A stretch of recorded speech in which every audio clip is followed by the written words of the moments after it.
Bonsoir et bienvenue sur les antennes de For You Média Africa. Vous êtes au bon endroit, l'endroit où se croisent information et débat. Et c'est votre émission Le Point sur l'actualité qui démarre à l'instant. Édition du 7 janvier 2025. Aux côtés, bien sûr, de nos invités, les consultants permanents qui sont avec moi.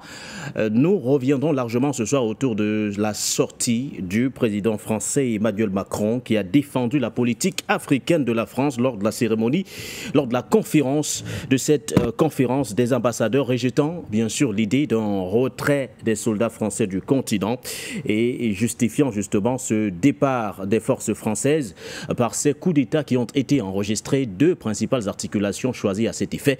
Nous aurons l'occasion d'entrer dans quelques instants dans les détails. Mais tout d'abord, le premier invité de cette émission du Point sur l'actualité, André Kistel Fanga, est avec moi sur le plateau. Bonsoir DP et bienvenue. Bonsoir Monsieur Nguéné, c'est un plaisir d'être sur votre plateau.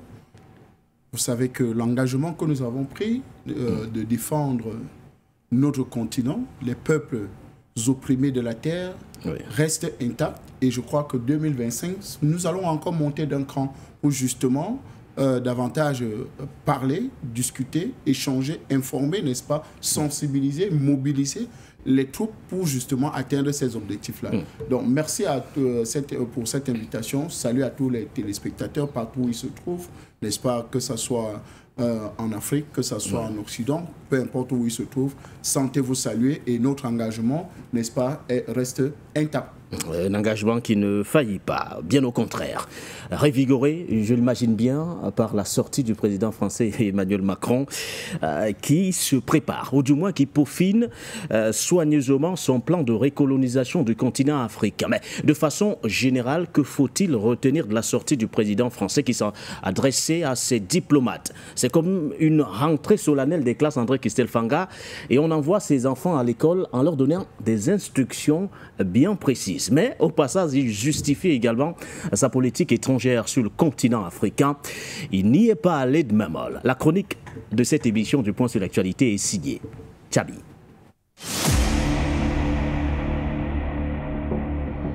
Après avoir soufflé la pluie et le beau temps en Afrique, allant même parfois jusqu'à dicter sa conduite aux dirigeants africains, instrumentalisés, humiliés, la France est aujourd'hui victime de ses propres turpitudes.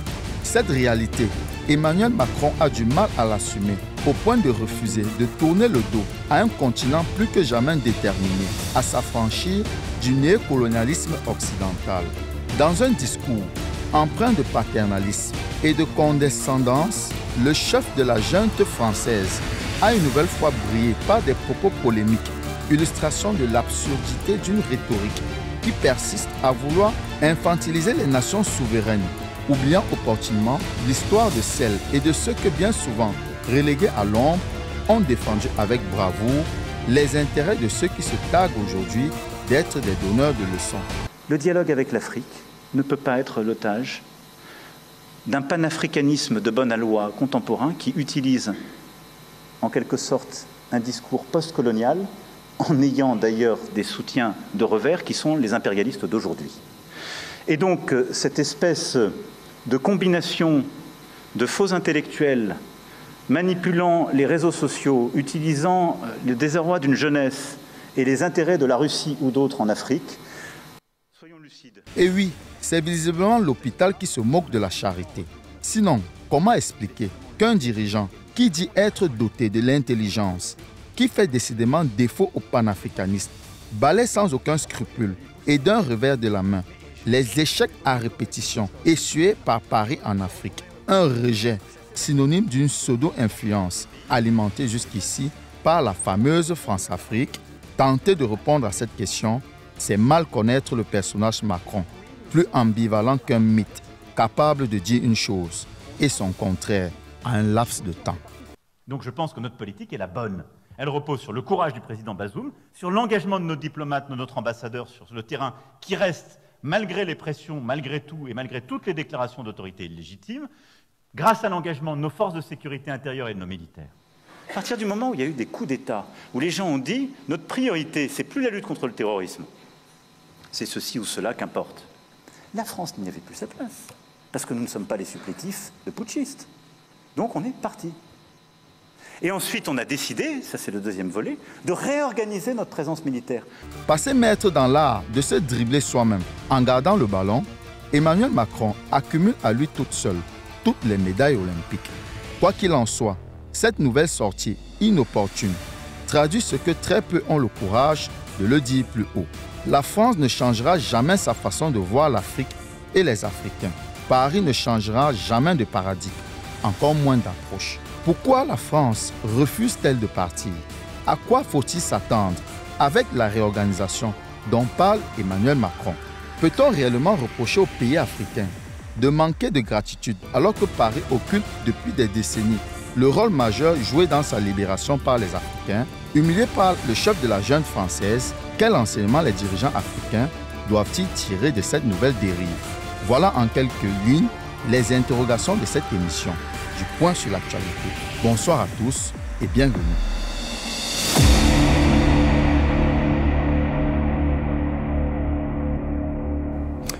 Et sur le plateau, nous disons également bonsoir à Patient Parfendom. Merci à vous, doyen. Bonsoir Baudelaire Guéné, le Prince de Matombe. Bonsoir André-Christophe Fanga. Et à d'autres, j'espère, qui sont de l'autre côté, hors de ce studio, à nos techniciens. Et merci pour l'invitation. Alors, premier commentaire, André-Christophe Fanga, quand vous suivez Emmanuel Macron traiter les panafricanistes d'intellectuels des réseaux sociaux qui abrutissent, entre autres, l'opinion nationale et internationale, se tournant parfois vers des partenariats qui ne servent à rien du tout. Nous aurons l'occasion de revenir sur les aspects spécifiques que nous avons choisis. Tout à l'heure, nous reviendrons bien sûr sur ce qu'il qualifie du recul de la France, qui en réalité n'est qu'une éventuelle réorganisation, mais également le manque de gratitude que dénonce le président français. Votre commentaire d'entrée, André-Christophe Fanga. Alors, mon commentaire d'entrée, il est simple. C'est une insulte aux Africains, aux intelligences africaines. Écoutez, il faut être Macron pour agir de cette façon. C'est-à-dire quelqu'un qui n'est pas assez stable mentalement, parce que si M. Macron était stable mentalement, il n'aurait pas prononcé ce genre de discours. Vous comprenez que c'est quelqu'un qui n'est pas... Son moral n'est pas au beau fixe. Émotionnellement, il ne va pas bien. Peut-être même physiquement, il ne va pas bien. Parce que s'il allait bien, il n'allait pas prononcer ce genre de discours. Il fallait bien qu'il défende son bilan dans un contexte difficile, compliqué, dans un contexte où la France, si je pourrais éventuellement utiliser ce terme, est en perte clairement d'influence sur le continent africain. Je pense que c'est pour nous une chance, les Africains et les panafricanistes, d'avoir un président français appelé Emmanuel Macron. Une chance, pourquoi? Parce que il va de bêtise en bêtise, de connerie en connerie. Il donne la possibilité aux Africains de prendre davantage, n'est-ce pas, des décisions face au néocolonialisme, face à la France-Afrique, face à toutes ces choses-là que la France a déposées sur notre continent. Donc, pour nous, nous savons que M. Emmanuel Macron est une opportunité pour l'Afrique de se libérer, n'est-ce pas, de cette France-Afrique-là. Donc, ce n'est que normal. Son bilan, on n'en parlera pas. C'est pour les Français. Il se justifie devant les Français. Son bilan n'est pas si mauvais, si on s'en tient à ce qu'il relève. Pour nous, les Africains. Pour lui, de toutes les façons, pour sa diplomatie. Bon, en s'adressant... C'est la diplomatie la plus conne que j'ai vue qui existe sur la Terre. C'est-à-dire, vous voyez un ambassadeur qui se fait... On le maintient prisonnier dans son ambassade pendant des semaines. Des mois, pratiquement. Des mois, pratiquement. Je parle là du Niger. Oui, l'ancien ambassadeur Sylvain Ité. Et vous dites qu'il était quasiment... C'est parce que justement, comme un rat, piégé comme un rat dans un pays. Et vous dites, vous venez parler de diplomatie. Il a suffi que la famine commence, n'est-ce pas, à le tenader le ventre pour qu'il négocie sa sortie du pays. Et M. Macron vient parler de diplomatie. quand vous abandonnez tout un ambassadeur, en fait, vous envoyez même un ambassadeur au suicide, parce que c'était un suicide. Et à quoi fait-il allusion quand il revient dans ce contexte difficile, avec tout ce que la France traverse sur le continent africain, et il vous dit, un 6 janvier 2025, que non, la France n'est pas en recul en Afrique. Elle est simplement lucide et elle se réorganise. De quoi parle-t-il précisément? De rien du tout. Comment ça, de rien du tout, André-Christophe Fanga? Monsieur Macron ne parle de rien du tout. De quelle réorganisation fait-il Il a réorganisé quoi? Il est chassé partout. Partout, il est chassé. Il a fait son petit complot avec monsieur Alassane Dramane Ouattara, son pitbull de Côte d'Ivoire, en faisant croire que non, le 43e Bima va redevenir, n'est-ce pas, va être dirigé par la Côte d'Ivoire. Et donc, en venant annoncer ça, il pense que non, en fait, il prend de l'avance, n'est-ce pas, sur les Africains, sachant que ce qui devait se passer en Côte d'Ivoire, justement, après que M. Alassane Dramane Ouattara sera battu et chassé de la Côte d'Ivoire, n'est-ce pas, aux élections, il savait que ça allait arriver, donc il fallait anticiper. Donc, il y a des petites anticipations comme ça qui croient, c'est ce qu'il appelle réorganisation, ou bien qu'ils sont en train de faire des réformes. Non, je pense qu'aujourd'hui, il est clair que la France est en train de tout perdre en Afrique. D'ailleurs, regardez, s'il ne se réorganise pas, pourquoi il est allé au Kazakhstan? Pourquoi la France est en train de négocier, n'est-ce pas, de nouveaux contrats d'uranium au niveau de ces pays-là, plus au Niger? Parce que Orano, justement, est en difficulté au Niger et est presque en train de fermer les portes au Niger. Donc, s'il y avait, n'est-ce pas, réorganisation... Alors, vous ne croyez pas à une réorganisation de la France? En Afrique, pour vous, elle est chassée définitivement du continent? Elle est chassée. Mais peut-on réellement se targuer, puisque nous avons des signaux qui nous sont envoyés depuis des mois, depuis l'année 2024, des généraux français qui disent qu'ils vont recoloniser le continent africain. Emmanuel Macron qui vous dit qu'ils sont plutôt lucides et tentent de s'adapter face à une situation et qu'ils sont en train de se réorganiser. Comment vous dites, André-Christophe Fanga, qu'il seulement il faut s'attendre à rien du tout? À rien du tout. Malgré tout ce qui est envoyé Macron, comme signaux. Toutes ces stratégies sont connues d'avance.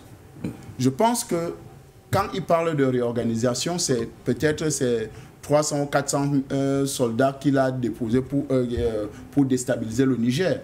Il parle des gens qui sont au Bénin, des gens qu'il a infiltrés au Bénin. Il parle, n'est-ce pas, de tous ces gens-là, ces mercenaires, parce qu'il faut le dire clairement ici. Oui. Il a ces mercenaires qu'il a déposés, n'est-ce pas, dans certains coins pour davantage déstabiliser surtout les États de l'Est. Oui. Même si ces réorganisations ne concernent pas seulement uniquement l'aspect militaire. Non, c'est pas l'aspect militaire, même l'aspect économique, oui, voilà. Même l'aspect économique, même l'aspect géopolitique. Tout cela est pris en compte. Mais nous savons tous que la stratégie la plus, n'est-ce pas, évidente, c'est de monter, n'est-ce pas, des acteurs, que ce soit politique ou bien djihadistes, terroristes, n'est-ce pas, pour créer le désordre, pour essayer d'intervenir, ou bien pour faire appel à la France, pour essayer de dire que non, vous êtes partis et finalement le terrorisme s'est installé comme d'habitude. Mais aujourd'hui, nous savons tous qu'ils ne peuvent plus utiliser les mêmes stratégies d'hier. Parce que le disque dur qu'ils ont longtemps utilisé, c'est-à-dire les stratégies de Bob Denard, de Henri Lévy et tout le reste de ces mercenaires-là, avec les sociétés, les multinationales, comme Elf Aquitaine à l'époque, et tout ça qui était des principaux financiers, n'est-ce pas, des rébellions et tout le reste qui déstabilisait la plupart des États. L'utilisation ou bien des terroristes, des djihadistes, n'est-ce pas, pour déstabiliser certains États. L'utilisation, n'est-ce pas, des hommes politiques véreux, des ONG véreuses, n'est-ce pas, ou des choses, des instruments comme ça, là. Tous les Africains sont déjà au courant de tout, sans compter, n'est-ce pas, l'arme forte qui était le média, c'est-à-dire RFI, France 24 et tous ces médias-là, qui étaient des médias mensonges qui arrosaient le continent, n'est-ce pas, des informations fallacieuses. Parfois, vous êtes surpris d'une information qui se passe dans votre quartier à RFI, alors que vous êtes présent à cet endroit-là, mais on vous dit des énormités. Et finalement, c'est comme ça que les pays étaient embrasés par des émeutes, par des situations conflictuelles, parce que RFI a annoncé, ou bien France 24 a annoncé. Je vous ai dit, monsieur pour sortir je sors des pays, en disant ceci. Sur ce premier jet. Nous avons vu les agissements de la France en Côte d'Ivoire. Parce que c'est là où il faut prendre le modèle, n'est-ce pas? En fait, c'est là où le panafricanisme a encore repris, n'est-ce pas, opinion sur rue. Parce que nous avons vu ce qui s'est passé en Côte d'Ivoire. C'est-à-dire une France qui a décidé de faire la guerre aux Ivoiriens dans leur propre pays.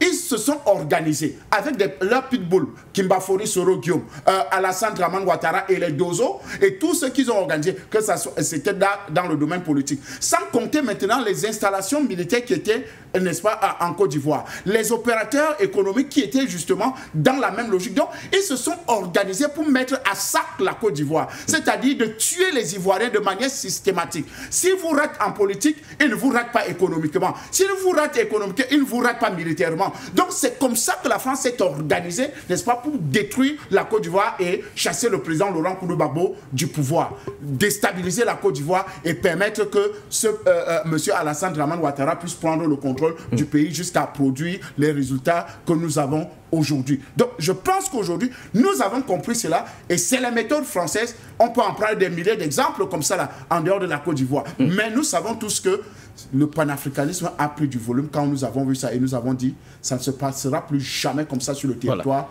africain. Merci à vous, André Christelle Fanga. Alors, Patient Parfait d'Homme, doit-on parler d'une déclaration de guerre? Même si je sais pour beaucoup, on y est peut-être allé trop loin en parlant de déclaration de guerre, car on nous met face à cette rhétorique. La France n'est pas en recul en Afrique, elle est plutôt lucide. Et elle tente plus que jamais à se réorganiser et à s'adapter. Revenant justement sur les propos du président français Emmanuel Macron. Écoutez, moi, je prends l'exemple des combattants dans les arts martiaux. Dans les arts martiaux, quand vous êtes dans un combat avec un adversaire, quand vous êtes dans un corps à corps, il est au sol, vous êtes sur lui, vous l'assénez des coups, tant qu'il n'a pas fait signe au niveau du tatami pour dire là maintenant je n'en peux plus, ça veut dire que ce combattant est toujours prêt à aller au combat. Oui, c'est le cas. Et à partir de ce moment-là, ne le négligez pas. Assénez-lui les coups les plus violents, pour qu'il soit obligé d'accepter sa défaite. Mais dans le cas précis, où on a l'impression que l'adversaire n'a toujours pas abdigué. On fait quoi? Effectivement. Contrairement à votre copanéliste, André Christelle Fanga. Donc moi, je traite des propos de M. Macron avec tous les sérieux avec lesquels il les a prononcés. Donc à partir du moment-là, c'est à nous de jouer. C'est à nos dirigeants de prendre des responsabilités. C'est à nos populations de prendre les responsabilités. C'est à nos élites, aux partis politiques, aux syndicats, à toute organisation dont l'Afrique a besoin pour arracher sa souveraineté, de comprendre que, bon, ok, le vautour ou bien l'hyène que nous avons en face de nous est certes blessé, mais n'a pas encore abdigué. Donc le combat continue. À quoi fait-il allusion quand il parle de réorganisation, André Patient Parfait d'Homme? Mais je ne suis pas dans la tête des services de renseignement français, mais pour moi, je prends ça comme une volonté, avec des moyens qu'ils ont, de déstabiliser tout ce qui a été jusque-là considéré comme acquis, comme victoire pour l'Afrique. Donc ils vont tout faire pour les déstabiliser. Là où il n'y a pas encore eu de velléité de souveraineté, d'opposition, n'est-ce pas, à l'empreinte française, ils vont renforcer ces systèmes de telle manière qu'ils ne puissent pas avoir une quelconque révolte contre la défense de leurs propres intérêts dans ces endroits-là. Donc c'est comme ça que je vois cette affaire. Donc Macron nous dit ouvertement que s'il bluffe, qu'il bluffe pour lui. Nous, on doit prendre argent comptant. C'est comme ça qu'on doit prendre les paroles de Macron. On ne doit pas commencer à dire « Oh, c'est rien, il est battu, il s'agit... » Non, le gars vous dit que je suis encore prêt. Et je me réorganise. Je vais envoyer encore des troupes au combat bientôt. Et vous allez voir ce que vous allez voir. Donc nous, on doit être vigilants, plus que vigilants. On doit être plus que jamais debout, vraiment éveillés, et nous organiser en conséquence pour mettre fin à cette tentative, énième tentative de Paris, de tenter d'esclavagiser une fois de plus notre continent. Et il va loin, M. Macron. Il va loin. Il insulte notre intelligence. Il incite notre... Panafricanisme de bonne loi. Oui. Si on s'en tient. Bon, le wokisme militant, c'est ça. Je vous ai dit que ces gens-là, pour ces gens-là, ils ont un coefficient intellectuel supérieur à la normale des êtres humains. C'est-à-dire, quand tu vois un homme qui épouse un homme qui épouse sa grand-mère, il se dit que c'est parce que, pour ceux qui ont lu L'homme de la caverne, n'est-ce pas, la philosophie grecque là, bon, c'est-à-dire que nous, on est encore en train de voir une réalité, parce que nous n'avons pas encore vu la vraie réalité. Quand nous verrons la vraie réalité, on comprendra. Selon eux, ils sont déjà dans la vraie réalité. Donc, à partir de ce moment-là, il faut traiter cet individu avec toute la violence et tout le sérieux qu'il faut pour qu'il ne nous ramène pas là où il doit nous ramener. On choisit de nouveaux partenaires. Le cas de la Russie. Macron s'en offusque. Oui. C'est ses partenaires stratégiques aujourd'hui, derrière lesquels du moins certaines intelligences africaines se cachent, estime Emmanuel Macron. Oui, mais c'est pour dire tout simplement que Macron va continuer à mener la guerre à la Russie sur le sol africain. C'est aussi ça que ça signifie. Que ce n'est pas seulement au niveau de l'Ukraine, mais on va déplacer le théâtre des opérations et on va les ramener au niveau du continent africain. Donc ça veut dire que ces gars sont en train de préparer une véritable bombe atomique sur le sol africain. Donc à nos dirigeants, parce que là encore maintenant, quand on a fait tout cet état-là, et on regarde l'attitude de certains de nos dirigeants qui continuent à lambiner, a donné l'impression que, bon, ça va. Le franc CFA, il ne bouge pas. Je me rappelle, depuis des années, j'entendais des gens dire « Oh, le franc CFA, c'est mort ». C'était même de mes copanélistes. « Oh, parfait, ne t'en fais pas, le franc CFA, c'est mort. Ça n'existe plus. » Ça fait des années qu'ils me l'ont dit. C'est lui que nous avons encore dans nos propres poches. La question de franc CFA, on n'a pas encore réussi à le tuer totalement. La question de ce que j'appelle la déconstruction de ce qui s'est passé à Berlin et la construction, n'est-ce pas, des entités viables, complètement libres, souveraines et indépendantes vis-à-vis de l'impérialisme occidental, de tout ce que M. Macron essaie de développer là. Mais surtout, la capacité pour l'Afrique de ne plus compter sur Paris, ni sur Londres, ni sur Washington pour prendre lui-même ses propres décisions et fixer, n'est-ce pas, son propre cap dans le cadre de son développement. Donc, pour moi, ce que Macron dit, il faut le prendre très, très au sérieux. C'est vrai, la France est affaiblie, mais comme tous les animaux et tous les barbares, quand ils sont affaiblis, c'est à ce moment qu'ils sont les plus violents et les plus dangereux. Donc, il faut traiter M. Macron, la France et ses amis avec tout le sérieux qu'il faut. Et pour cela, il faut renforcer, il faut aller d'avant en renforçant les capacités de résistance du continent africain et des Africains. Et cela passe par quoi? Par l'unité politique de notre continent. Il peut d'abord sur régional, comme je l'espère, mais plus tard, il faut que sur tous les plans, que nous ayons des armées prêtes au combat. Sur le plan médiatique, sur le plan militaire, sur le plan économique, sur le plan culturel, sur tous les tableaux, il faut que les Africains s'organisent parce que M. Macron, une fois de plus, a réaffirmé cette déclaration de guerre que l'Occident a faite contre notre continent. Et c'est à nous de le prendre comme ça, au sérieux, au lieu de continuer de penser que c'est fini, il n'y a rien, il ne peut plus rien faire. Non, non, non, non. Le cas de la Syrie, pour ceux qui dormaient encore, est là pour nous dire ce que ça peut dire. J'ai écouté Madame la ministre allemande des Affaires étrangères, elle a un nom barbare, c'est Annalena Baerbock. Ou bien Barbare, ou bien Baerbock, je ne sais pas comment on prononce des noms comme Baerbock. Ça. Voilà, ça ne m'intéresse pas. Dire que M. Netanyahou a le droit de bombarder même les hôpitaux à Gaza, à partir du moment où cela protège les intérêts d'Israël. Vous voyez où ces gens sont capables d'aller? Vous voyez jusqu'où ils sont capables d'aller?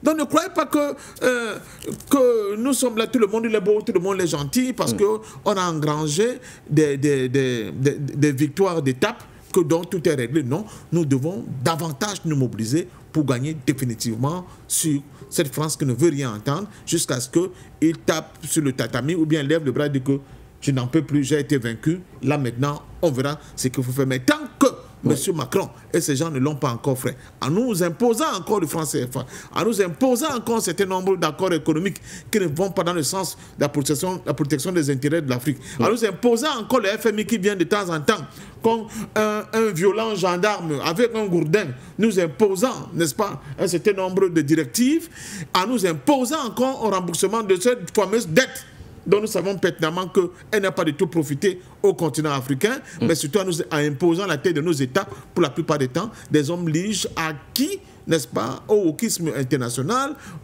à la culture LGBT+, Q et tout ce que vous voulez. Il faut être extrêmement vigilant parce que ça veut dire que pour ces gens-là, notre victoire marque vraiment, sont le glas de leur, non seulement de leur échec, mais la décadence de leur civilisation. Merci à vous, patient parfum d'homme. Nous sommes rejoints par vous, Okosisi Baba Nicolo. Rejetant l'idée d'un retrait de la France du continent africain, Emmanuel Macron nous parle de la modernisation des relations de coopération entre Paris et le continent. Okosisi Baba Nicolo, est-ce un coup de bluff ou alors faut-il réellement prendre au sérieux ce que le président français qualifie de réorganisation? Alors, bien le bonjour, très cher Baudelaire Nguéné. Bonne heureuse année à toi. Bon le bonjour à l'autorité Patience Parfum d'Homme. Bonne heureuse année à lui. Bien le bonjour à Christelle André Fanga. Et bien le bonjour à tous les Africains, votre auditoire, votre équipe et naturellement votre pays d'origine qui est à la pointe de ce combat panafricain avec les médias que vous avez mis à notre disposition. Quand je finis de dire ça, je dis bravo à mes prédécesseurs qui ont pris la parole parce que c'est une complémentarité. D'abord, André Christelle Fanga qui a envoyé peut-être le discours de quelqu'un qui est groggy comme Macron, et ensuite l'autorité Patience Parfum d'Homme qui a touché la blessure que Macron essaie de crier pour exprimer. Est-ce que c'est un coup de bluff? Est-ce qu'il faut prendre cela au sérieux? Ça m'amène d'abord à inviter les panafricains qui nous écoutent à se référer à l'invitation, sinon à la convocation, de M. Jérémy Pellé, directeur général d'Expertise France, de M. Samuel Fringant, président directeur général de Défense Conseil International, abrégé DCI, et du général 2S Didier Casse, président des Georges Group, qui ont été auditionnés sur la politique de coopération française à l'égard de l'Afrique par les députés de la République. Vous pouvez trouver ce dont je parle sur la chaîne LCI, qui est la chaîne de l'Assemblée nationale, qui se trouve actuellement sur les réseaux YouTube. Alors, lorsque, en février, le 7 février 2024, ces barbouzes de Bockel ont été invités, la France avait déjà essayé de faire derrière le voile le constat de ce qu'ils étaient pour chasser, éjecter, dénuder de leur stratégie qui a toujours marché. Donc on invitait cette compagnie civile, sinon armée française, à l'image de Wagner, parce que c'est une compagnie de l'armée, c'est des mercenaires. C'est comme une société d'anciens soldats qui se mue en société de gardiennage et qui vendent leurs services à des structures étatiques, dont la Côte d'Ivoire est cliente. À ce jour du 7 avril et du 7 février, ils ont exposé un peu ce que le général Tiani, tout récemment, a mis au grand jour, ou du moins a rendu plus intéressant, en expliquant un peu l'idée que les Africains ne devraient pas se faire de ce son de l'armée française dégage ou l'armée française bouge, comme l'a dit Macron. Le général Tiani a invité à enseigner aux Africains que nous sommes de ne pas croire au drapeau blanc de la France, parce que c'est de la manipulation. Il allait plus loin. Il a même indexé directement certains pays, dont la Côte d'Ivoire, pour dire que ces soldats qui sont aujourd'hui déshabillés ou soi-disant réduits du 43e Bima, qui est connu, dont la position est connue de tous, c'est-à-dire ils sont visibles, que cela allait se rendre invisible en se camouflant dans la population avec la réduction du nombre qui s'entraîne à l'école antiterroriste qu'il n'a pas manqué de préciser et qui s'entraîne sous d'autres cieux. Aujourd'hui, la sortie de Macron répond à quoi? Répond à plusieurs points, mais je vais essayer d'énumérer 4 points rapidement. Allez-y. Le premier point, le chef de la junte française qui reconnaît, c'est-à-dire, vous voyez le combat du panafricanisme, au début, grâce aux médias comme Foyo Média, se limitait aux Africains qui avaient accès aux médias.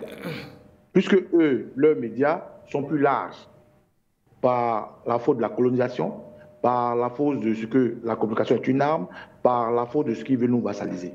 Donc, quand ce terroriste Macron s'assoit alors qu'il reçoit des ambassadeurs qui sont des représentants de la France dans tous les pays, avec une chaîne qui a plus d'audience que nos petites chaînes panafricaines que nous utilisons, pour dire les panafricains et tous les mots péjoratifs qu'il a pu utiliser, il donne cutus, il donne aval, il informe ceux qui sont désinformés de ce qu'il y a une force qui l'intrigue, qui fait peur. Et cette force, c'est le panafricanisme. Il faut saluer ça.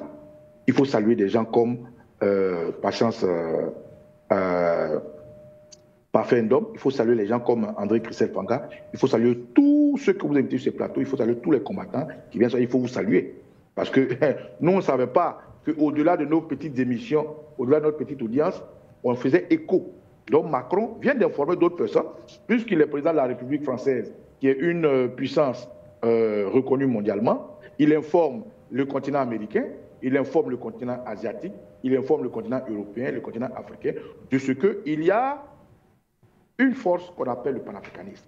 Et cette force-là, tellement elle est puissante, il est déboussolé, il ne croyait pas, mais c'est cette force-là aujourd'hui qui essaie de dénaturer son combat. Donc ça, c'est le premier point. Macron vient de reconnaître aujourd'hui, officiellement, que le panafricanisme est un bon travail, comme l'a dit Patience Parfait-Ndom. Deuxième point, Macron, en réalité, dans sa, comment dirais-je, dans ses élucubrations, répond à l'opposition française.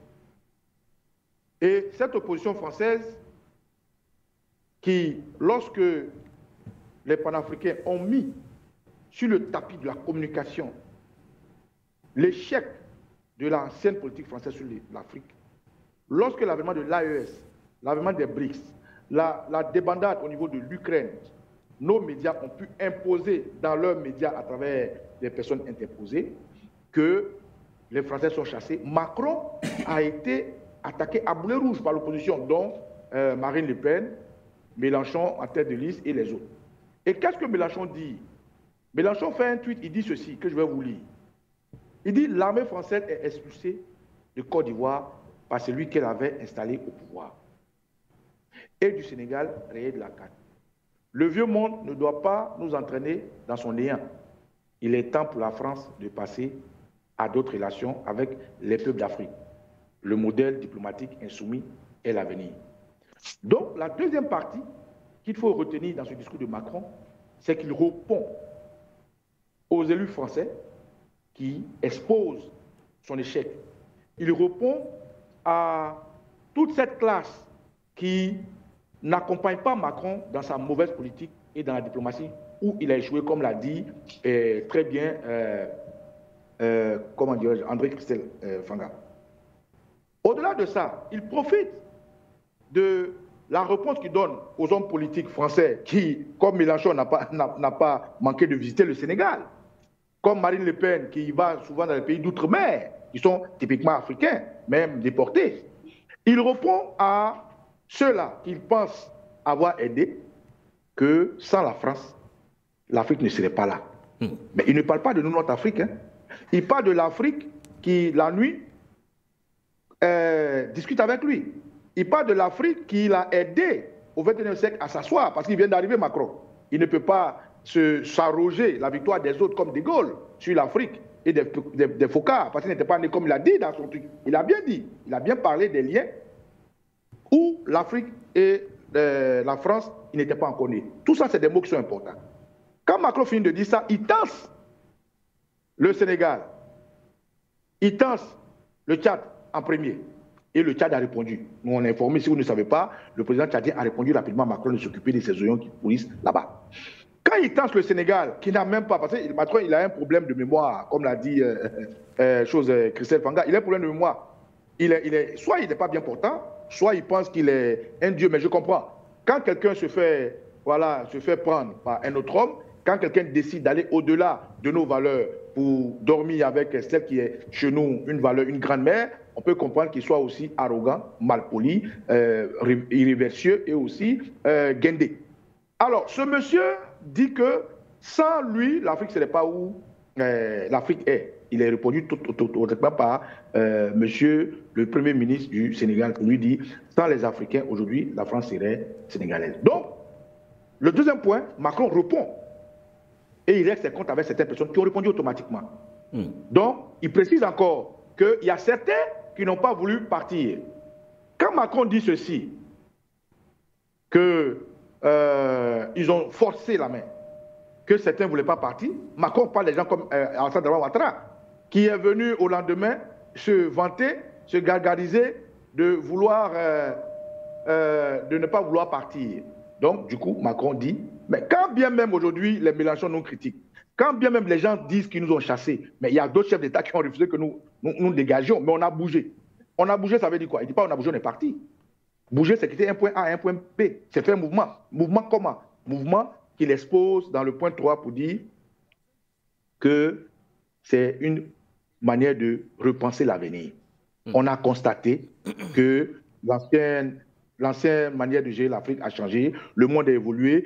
En Afrique, aujourd'hui, il y a les jeunes de 25 ans qui sont maximum, avec toutes les technologies, nous avons repensé cela et nous avons bougé. Bougé pour dire le camouflage et tout ce qu'ils ont prévu pour anticiper. Donc, le troisième point, je vais... Le troisième et le quatrième, pour sortir au cause ici. OK. Le centre d'attaque à ces pays, voire l'abandon, est un aveu d'échec. C'est un aveu d'échec quand Macron dit qu'aujourd'hui, nous avons repensé. Nous avons décidé de faire ceci, de cela. C'est un aveu d'échec. Et le 4 point, c'est un compte-rendu qu'il adresse à la France. La France qui doute de son leadership aujourd'hui. La France qui, lui-même, il a dit, ah, on dit que l'Afrique, c'est parti. C'est des aveux.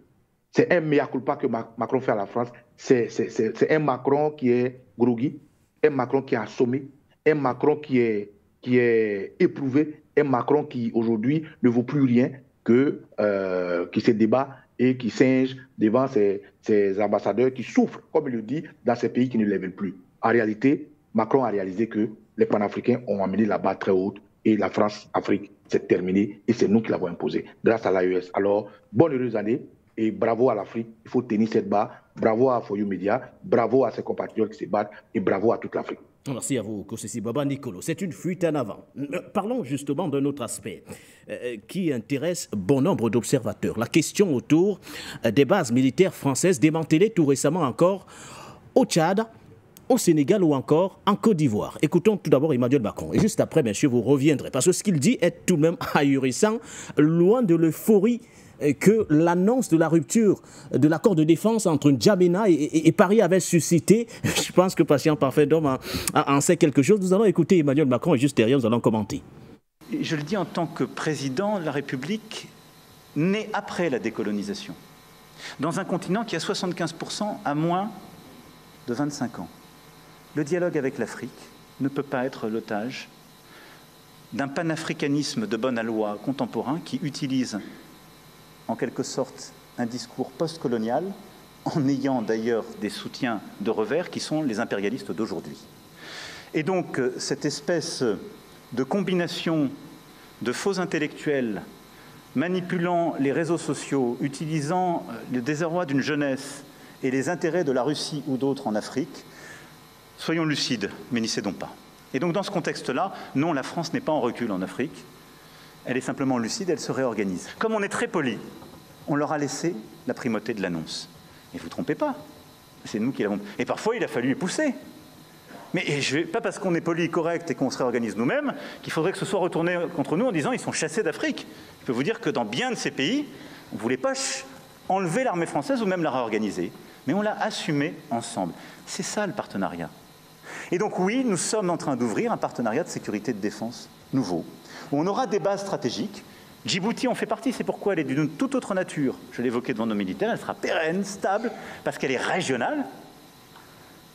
Et on va demander à nos partenaires de savoir exprimer leurs besoins en termes de défense. André-Christophe Fanga, on a été poli vis-à-vis de ces dirigeants africains.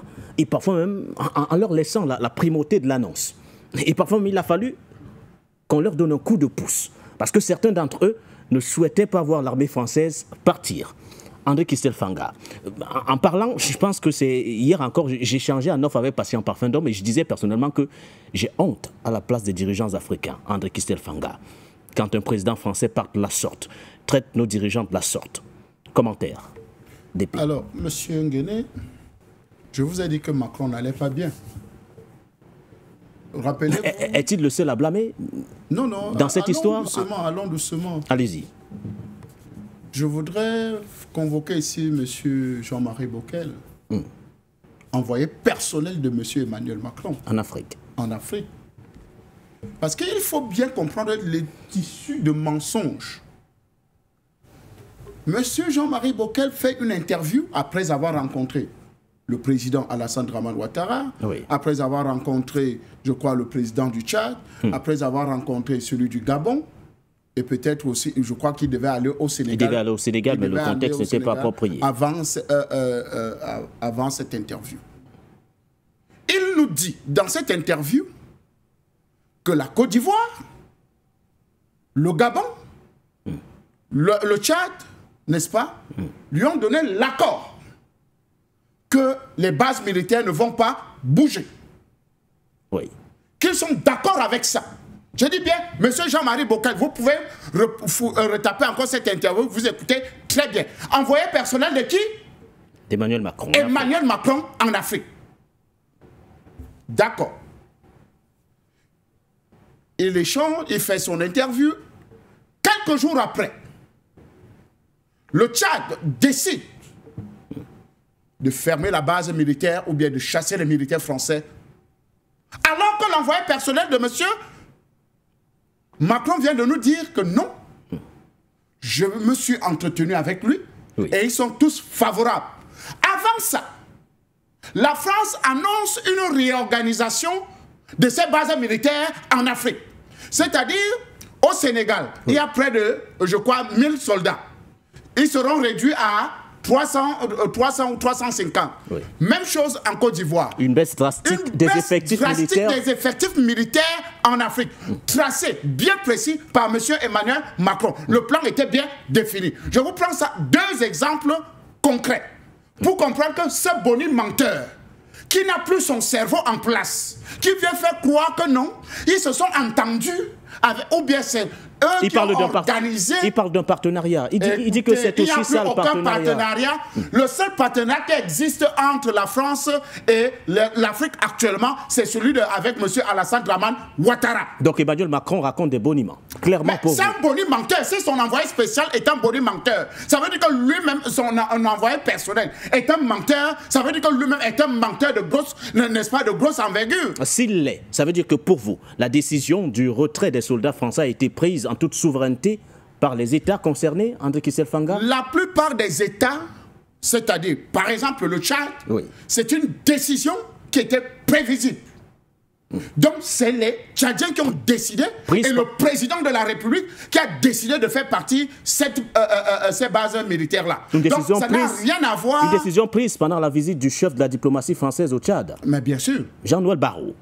Vous comprenez que c'est une décision, n'est-ce pas, extrêmement importante et courageuse. Même dans les moments les plus difficiles, le Tchad a prouvé. Je prends juste l'exemple du Tchad.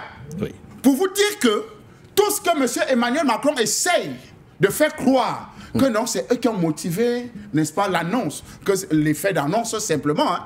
Non, c'est archi faux. C'est parce que justement, il y a un mouvement qui est en train de travailler, qui travaille et qui permet, n'est-ce pas, qui met mal à l'aise la France et qui est en train de presque mettre hors la France du territoire africain. Et donc, qu'ils essaient d'utiliser les jeux politiques en faisant croire que non. Parce que on peut faire simplement comme on a fait avec la Côte d'Ivoire, c'est-à-dire avec M. Alassane Dramane Ouattara, n'est-ce pas, ce petit jeu-là en disant, ok, bon, ok, dit que, bon, ok, n'est-ce pas, ça va partir, les bases militaires ou bien le 43e BIMA va être naturalisé ou bien retrocédé à l'armée ivoirienne. À la communauté, à l'armée ivoirienne. Oui, c'est une stratégie de communication, c'est une stratégie politique et géopolitique, mais ça ne veut pas dire que si l'armée française a été chassée du Mali, c'est toujours la France qui a motivé. Ils ont été chassés du Burkina Faso, ça a toujours été motivé par la France, ou bien encouragé, ou bien du Niger, ou bien du Tchad, non.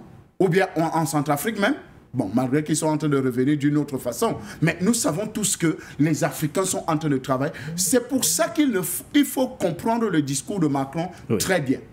Il sait qu'il a reçu un coup très dur.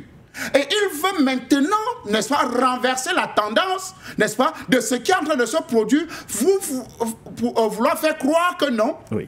C'est eux qui sont à la manœuvre. Monsieur, la France n'est plus à la manœuvre en Afrique. Toutes les stratégies françaises ont échoué. Macron était un échec patent. Que ce soit de la politique française, que ce soit de la politique française en Afrique. Monsieur Macron est un échec patent. Tout ce qu'il va vouloir faire, les Africains sont debout, on a déjà tout compris. Et nous allons davantage nous mobiliser pour que les derniers, n'est-ce pas, vestiges de la colonisation qui nous restent, par exemple le franc CFA, et c'est ce dont le doyen parlait tout à l'heure, je voudrais toujours le rappeler. Oui. Le franc CFA n'est pas une monnaie. C'est un sigle qui définit une situation, n'est-ce pas, africaine. C'est-à-dire franc des colonies françaises d'Afrique. C'est ça le franc CFA. Donc quand tu te retrouves avec un billet de franc CFA dans la poche, ce n'est pas de la monnaie que tu as, ce n'est pas de l'argent que tu as, c'est ton acte de naissance de la colonisation. C'est-à-dire, c'est une identité qui te définit que tu es un colonisé. Quand tu as le franc CFA dans tes poches, c'est un acte, n'est-ce pas, qui prouve que tu es un colonisé. Ouais. Donc ça n'a rien à voir avec la monnaie. Donc le franc CFA est un instrument actuel, n'est-ce pas, qui continue à maintenir l'Afrique, n'est-ce pas, ou bien, bon, ils appellent souvent l'Afrique francophone, n'est-ce pas, alors qu'il n'y a pas d'Afrique francophone, qui maintient, n'est-ce pas, ce pan de territoire sous l'esclavage, n'est-ce pas, encore français. Je pense qu'aujourd'hui, les 4 F doivent être complètement détruits. Et si nous nous engageons véritablement, parce que nous avons déjà engagé de grandes victoires, il reste juste quelques vestiges de cette colonisation-là. Et il faut que nous continuions à formater, à continuer à accélérer le processus, n'est-ce pas, de décolonisation de nos pensées, faisant croire que la bonne information vient de chez eux, ou bien, et c'est ce qu'il essaie de nous faire croire dans cette communication avec, n'est-ce pas, que non, c'est eux qui décident, ou bien c'est eux qui... Non, oui. Monsieur, une minute, une seconde. Allez-y. Papa Nicolas a dit nos petits médias faibles. Non, on n'a pas de petits médias. On n'a pas de petits médias. Notre audience a atteint un niveau planétaire. Tous les médias que nous avons, panafricains aujourd'hui, ont fait un travail jusqu'à ce que M. Macron est devenu débile. Vous le voyez comment il déambule jusqu'à... Vous voyez quand quelqu'un tient un discours jusqu'à... Il frappe, ça veut dire que il a été touché, n'est-ce pas, où il fallait toucher. Donc, véritablement, nous devons nous féliciter davantage d'avoir accompli un travail si merveilleux pour que M. Emmanuel Macron puisse être déstabilisé à ce niveau et toute sa France. D'un côté, nous avons la version officielle du président français Emmanuel Macron, patient parfum d'homme, qui dit avoir forcé la main aux dirigeants, certains dirigeants africains, de faire l'annonce de ce retrait des soldats français. De l'autre côté, juste après son discours, on a eu les premières réactions, qu'elles viennent de N'Djamena ou encore de Dakar. Le chef de la diplomatie tchadienne a réagi immédiatement, relevant que ce que le président français souligne est un manque de respect vis-à-vis de la souveraineté du Tchad, car la dénonciation de l'accord de défense a été prise cette décision a été prise en toute souveraineté, tout comme le Premier ministre du Sénégal, qui fait également une sortie, estimant que le président français ignore totalement l'histoire du Sénégal. Et que si la France est aujourd'hui libre, c'est en partie grâce aux tirailleurs sénégalais. Du coup, on a deux versions. On fait quoi des deux? Connaissant votre position, pour vous qui avez soutenu mordicus sur ce plateau, en patient parfum d'homme, que ce retrait avait été initié par la France. Je continue de le penser. Vous continuez de le penser? Je continue de le penser. La France n'avait plus les moyens d'entretenir cette base militaire sur le sol africain. Sa caisse, n'est-ce pas, qui était l'AES, où il pouvait pensionner comme il voulait, de quoi entretenir son économie à travers l'uranium et d'autres trucs. Oui. En France, n'existe plus. L'AES, c'est fini. La France a perdu l'AES. Donc, ils n'ont plus cette caisse noire dans laquelle ils puisaient pour entretenir ces bases militaires françaises. Donc, de toute façon, avec la perte de l'AES, il devait avoir des conséquences. Et la première de ces conséquences, c'est que la France ne peut plus continuer à entretenir des bases militaires à travers le sol africain parce que ça pèse, c'est lourd, ça coûte trop cher. Et la France n'a plus ses moyens, d'autant plus qu'elle a un niveau d'endettement interne au niveau de la France qui est hors de portée. Normalement, elle devait être considérée comme un pays en banqueroute. Donc, je crois, sincèrement, quand on voit le timing, le ministre des Affaires étrangères français avec son homologue tchadien, ils sont bras dessous, ils visitent la dernière base, je crois, à l'est du Tchad, je crois du côté d'Abéché, il est dans l'avion, mais c'est quand il est dans l'avion que l'annonce est faite. Bien avant l'arrivée de Jean-Noël Barrot au Tchad, il y a eu la visite de Jean-Marie Bockel, lui qui apportait pourtant les assurances nécessaires quant à cette réorganisation de la présence militaire française sur le continent africain. À ce moment-là, on ne parlait pas d'un retrait, de quelque nature qu'il soit, que ce soit en Djabina, à Libreville ou encore à Dakar, encore moins à Abidjan. Mais beaucoup avaient déjà posé le problème du retrait auprès de leurs homologues africains qui avaient dit non pour l'instant, comme Macron dit. Hein, moi, je vous donnez entièrement raison à Emmanuel Macron sur cette sortie. Ça me rappelle les indépendances. On dit au Gabon, vous êtes indépendant. Le président gabonais, l'époque, dit que indépendant veut dire quoi? On dit que le Gabon aura son propre drapeau, il dit jamais la vie. Il faut qu'il y ait toujours des drapeaux vert ou jaune, bleu, blanc, rouge au-dessus de nôtre. Nous sommes des Français. Bon, je ne vais pas le singer ici, mais ça fait un peu rire. Quand on pense, il y a des dirigeants africains. Nous sommes dans la même configuration. Il y a des dirigeants africains qui ont encore le même comportement aujourd'hui où je vous parle. Parce que la question de franc CFA, n'est-ce pas, cette monnaie nazie-là, pourquoi elle n'est pas traitée avec la même violence par le gouvernement tchadien, comment vous appelez, ivoirien et sénégalais? Pourquoi elle n'est pas traitée avec la même violence pour l'instant? Pourquoi? Donc moi je dis que je crois sur ce coup-là que Macron, ce qu'il dit n'est pas faux. D'autant plus que Macron est sur notre positionnement stratégique. On avait fait le tour des bases militaires dans l'une des émissions. Vous voyez les revenus sur Djibouti. Je vous avais parlé de Djibouti ce jour-là. L'intérêt géostratégique de Djibouti d'être quand même maintenu. Malgré vents et marées, je pense que le Gabon risque d'être légèrement aussi dans la même escarcelle. Maintenant, il y a un problème qui se pose en Europe. Les forces de l'OTAN et les forces impérialistes sont en train de perdre la guerre au niveau de l'Ukraine. Et certains dirigeants occidentaux, ils sont 6 ou 7, ils disent qu'il faut qu'on déploie des forces armées européennes à la frontière entre ce qui va rester de l'Ukraine et la Russie. La France a une armée de 200 000 hommes, donc elle n'est pas assez puissante en termes d'effectifs. Il fallait donc un redéploiement au niveau de la France en préparation, n'est-ce pas, à ce positionnement de ces soldats français au niveau de la fameuse frontière imaginaire dans la tête de Macron, qui verra le jour bientôt avec la venue de Trump au pouvoir. Donc, 1, les questions économiques, 2, la perte de l'AES, 3, le nouveau redéploiement géostratégique sur le plan international.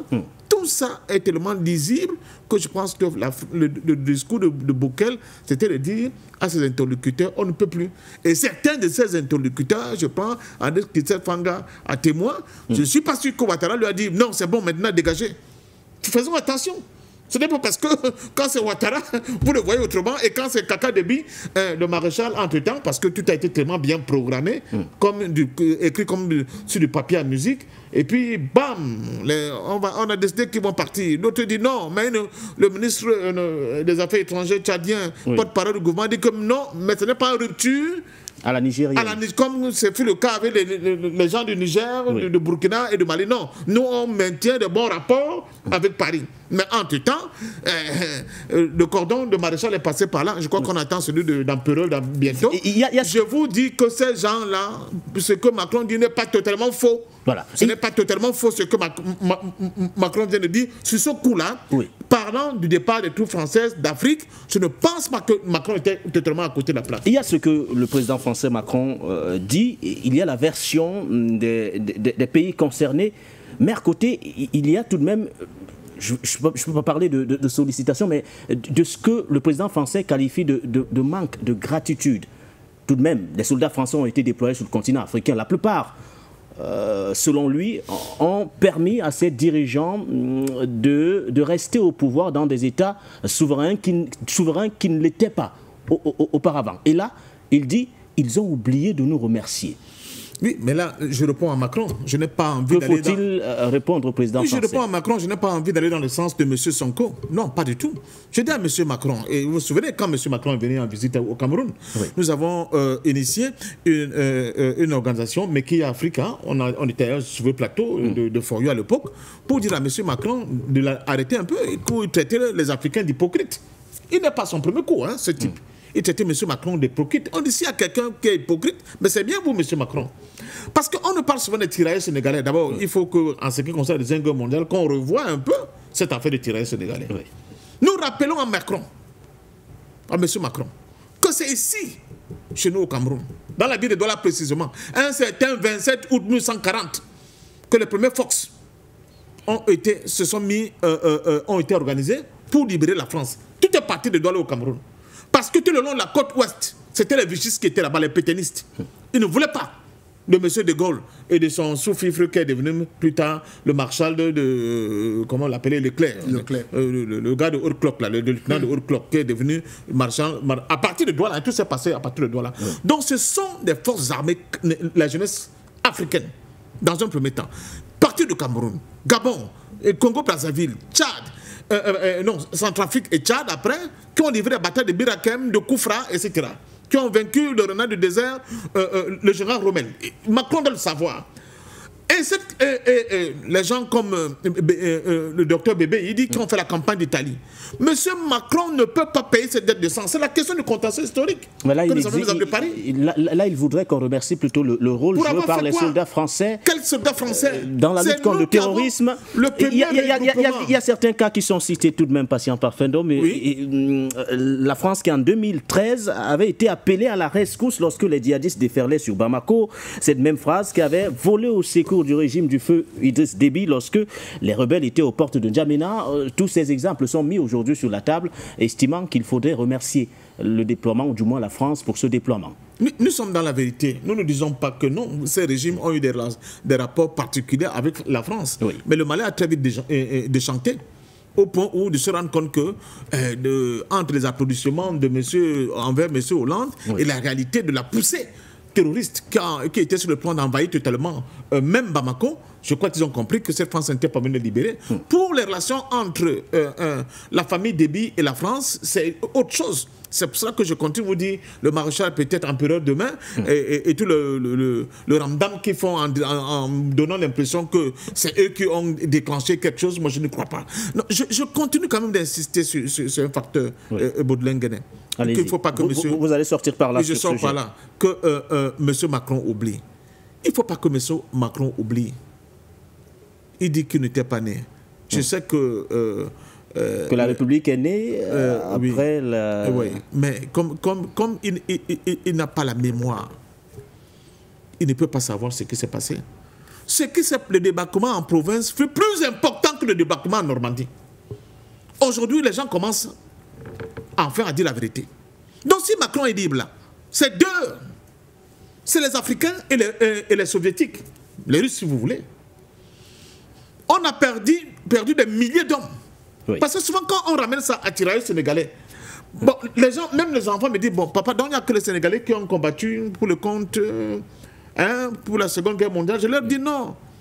Au-delà de ce qui s'est passé, le premier regroupement, 17 000 hommes en Djamena, les gens sont venus de toute l'Afrique de l'Ouest, du Mali, du Burkina Faso, de la Côte d'Ivoire, du Sénégal, de tous les pays francophones. Et pire encore, mieux encore, même au niveau de l'Afrique dite l'Afrique de l'Est, il y avait ce qu'on appelle les Africains Ruffles, qui ont combattu pour le compte des armées britanniques, n'est-ce pas, pour affronter la peste rouge nazie. Donc il faut que M. Macron se la boucle un peu.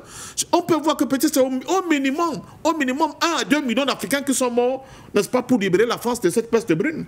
Donc les petits menus frétins de ce qu'ils ont fait avec leur ami Déby, quand à un moment donné on venait chasser la rébellion, leur propre rébellion voulait chasser Déby du pouvoir, ça c'est leur problème interne là-bas. C'est exactement quand les gens nous parlent du plus grand génocide dans le monde, on nous ramène à la Shoah.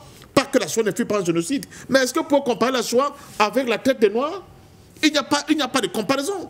Mais tout notre enfance, nos passages dans les lycées, les universités, c'était la Shoah, parce qu'on voulait occulter le véritable génocide le plus puissant au monde qui s'est produit, qui fut la traite négrière. Donc, il faut que les Africains, et là, c'est ce que je dis à M. Macron, qu'ils fassent attention.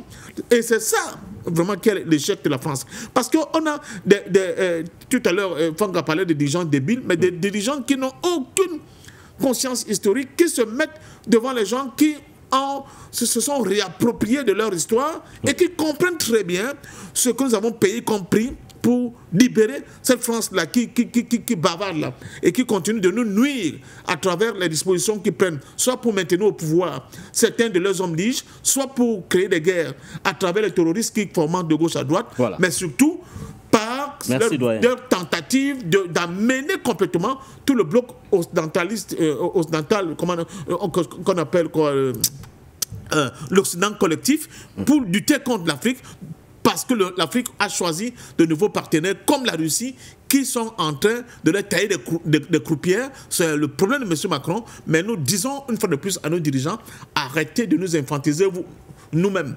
Parce que vous aussi, vous êtes un peu coupable de ce qui est en train de nous arriver par votre manque de courage, votre incapacité à prendre les décisions qu'il faut pour nous débarrasser complètement de cette France dont le genou n'a que trop tiré sur notre cou. Alors, on va afficher rapidement les codes d'accès et dans 2 voire 3 minutes, nous irons au standard. Le temps pour nous de retrouver au cours ici Baba Nicolo. Alors, doit-on nécessairement parler d'ingratitude de la part de certains dirigeants africains comme l'évoque Emmanuel Macron, au Kosisi Baba Nicolo, dans un contexte où la France elle-même a du mal d'ailleurs, ou du moins cherche à occulter toutes les questions liées bien sûr à la mémoire. C'est vrai qu'il en a parlé dans son discours, il est revenu brièvement sur certaines commissions mémoire mises sur pied sur le continent africain, évoquant par exemple le cas du Cameroun, un devoir de mémoire qui est également élargi dans d'autres pays du continent africain. Mais dans un tel contexte, celui du déploiement des soldats français en Afrique, avec le rôle dont parle le président français Emmanuel Macron, doit-on nécessairement parler d'ingratitude de la part des dirigeants, de la part de certains dirigeants africains? Merci, camarade Baudelaire. Alors, l'ingratitude, il faut savoir ce que c'est. Aujourd'hui, les panafricains ont une chaîne qui nous permet de nous exprimer pour atteindre l'objectif de notre combat, qui amène aujourd'hui la force de l'AES, qui amène aujourd'hui des leaders africains à dire haut et fort ce qu'un homme normal, un pays souverain peut dire. Lorsque aujourd'hui on revient et qu'on remet en cause cette plateforme que nous donne Foyo Média et ses analystes, ça devient de l'ingratitude.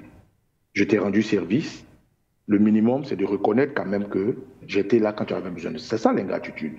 Ne pas reconnaître ce qu'on a fait pour toi. Tout à l'heure, mon très cher frère André Christel Fanga disait que nos médias ne sont pas de petits médias. Vous voyez, l'humilité précède la gloire. Lorsque vous entrez dans une salle où il y a une fête, que vous êtes derrière, qu'on vous prend, qu'on vous met devant, on vous valorise. Mais si vous entrez dans la salle, vous allez devant, et qu'on vous amène derrière, on vous dévalorise.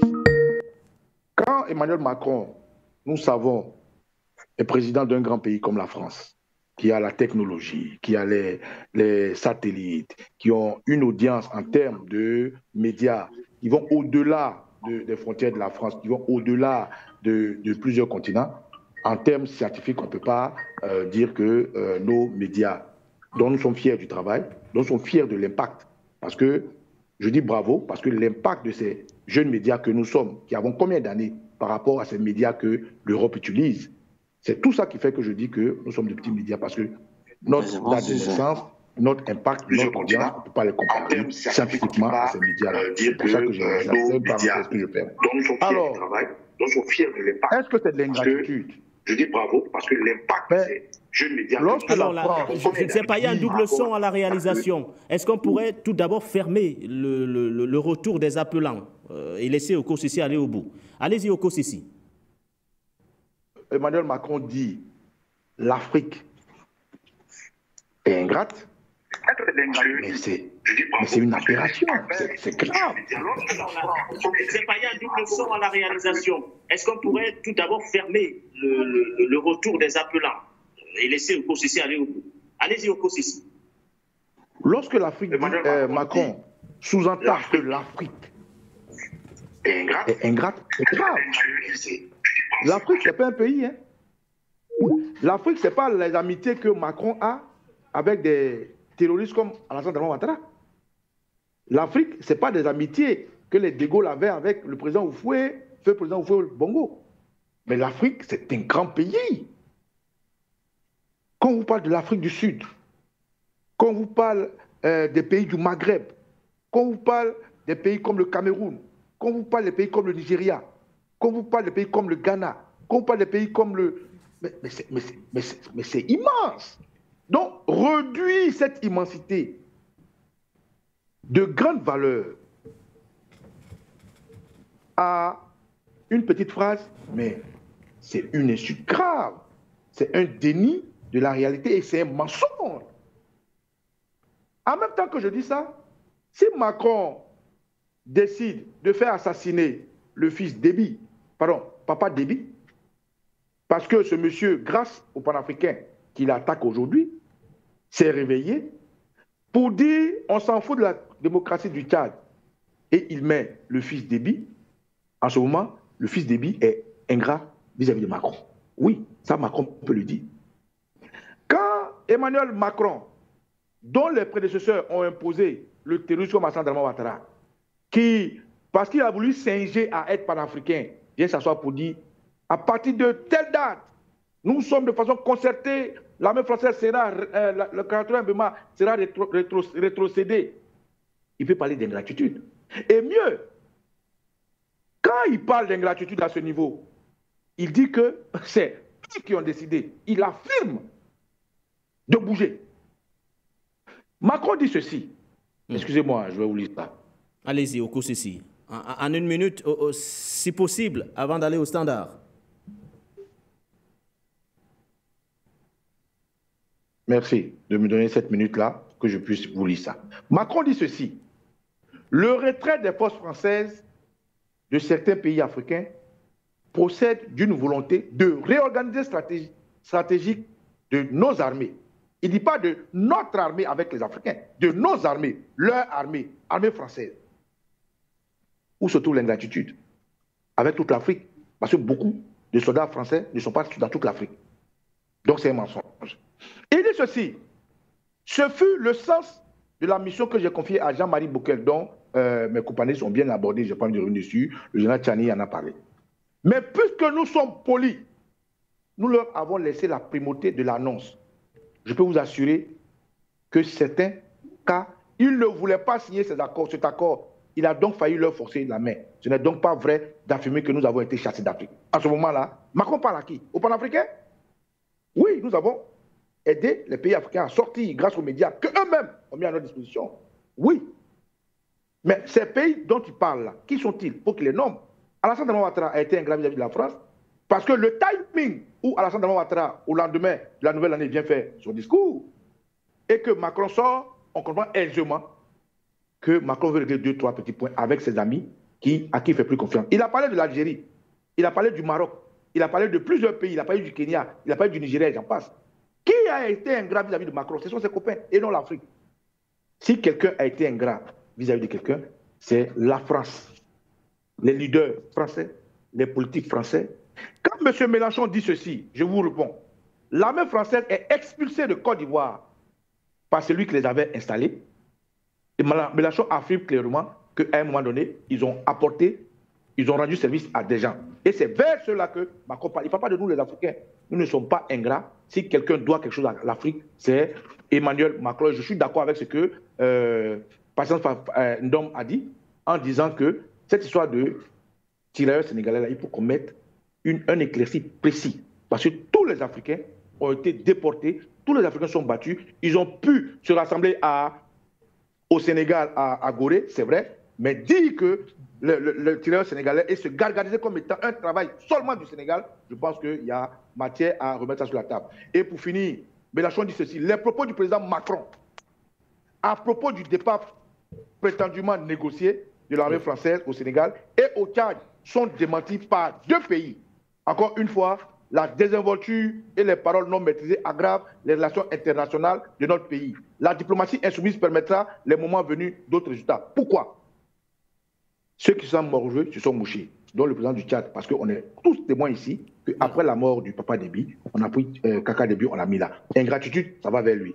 Voilà. Aujourd'hui, le Sénégal répond. Pourquoi? Parce que hier, Macky Sall avait promis des choses au Sénégal et à Ouattara. Donc l'Afrique n'a pas été ingrate vis-à-vis de la France. La France doit beaucoup à l'Afrique, sa richesse, sa technologie, sa posture politique et aujourd'hui son numéro qu'il a dans le monde. Alors, c'est un mensonge, c'est un aveu d'impuissance et c'est une arnaque morale et politique que Macron vient de mettre. On n'a pas été ingrat, c'est plutôt lui qui doit beaucoup à l'Afrique et qui est ingrat. Qui ne sait pas pourquoi on lui rappelle ça. Merci à vous, Kossi Boba Nekolo. Cette petite précision que je t'ai impérativement apportée avant de poursuivre.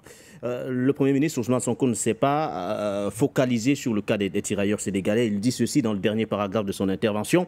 C'est enfin le lieu de rappeler au président Macron que si les soldats africains, qu'autrefois mobilisés de force, maltraités et finalement trahis, ne s'étaient pas déployés lors de la Deuxième Guerre mondiale pour défendre la France, celle-ci serait peut-être encore aujourd'hui allemande. C'est la précision que je tenais à apporter pour ne pas dire que le président, du moins le Premier ministre, s'est focalisé sur le cas des tirailleurs sénégalais, d'autant plus que le terme en lui-même n'est pas approprié. Merci à vos patients parfum d'or, Kossi Boba Nekolo, encore André Christelle Fanga. On va accorder 2 minutes de temps de parole à chaque intervenant pour que nous ayons le maximum de personnes possibles au standard. Monsieur Kamdem, vous êtes le premier à réagir. Vraiment, 2 minutes de temps de parole. Bonsoir et bienvenue.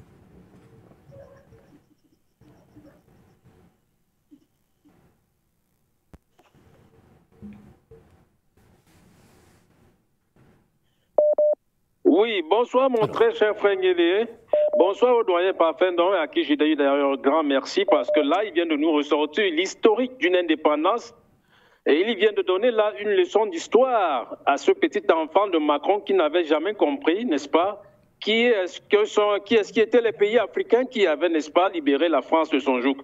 Un bonsoir particulier à mon grand frère Fanga qui est également, à qui j'ai dit d'ailleurs merci pour sa prise de parole tout à l'heure. Voyez-vous, lorsque j'ai fini de le dire, M. Emmanuel Macron, à mon avis, c'est un psychopathe.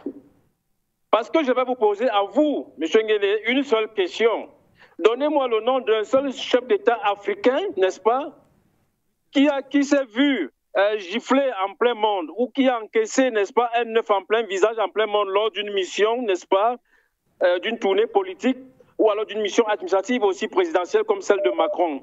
Donnez-moi le nom d'un seul chef d'État africain qui s'est fait injurier publiquement. Donnez-moi le nom d'un seul chef d'État africain qui, dans son palais, n'a pas d'enfant.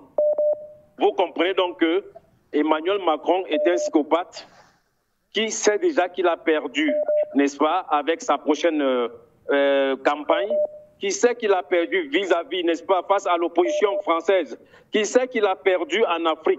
Mais qu'à cela ne tienne, un franc-maçon qui a vendu son âme reste un franc-maçon. Il faut faire très attention parce que Emmanuel Macron, c'est le 67e démon, n'est-ce pas, transcrit dans la Bible. C'est le 67e démon.